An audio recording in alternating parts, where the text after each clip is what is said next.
بچهای عزیز، آباهک اینجا آباهک داره و آباهک اینجا خاصیت درمانی داره، همونجور که میتونین احتمالاً پشت سر من ببینین بقیه رو که الان ما هم میریم تو آب و امتحانش میکنیم.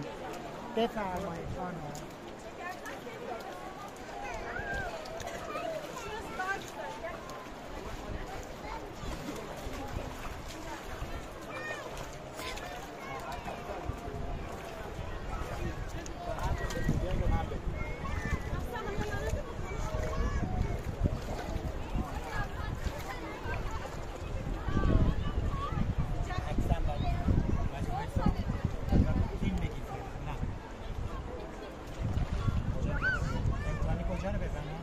همه بدن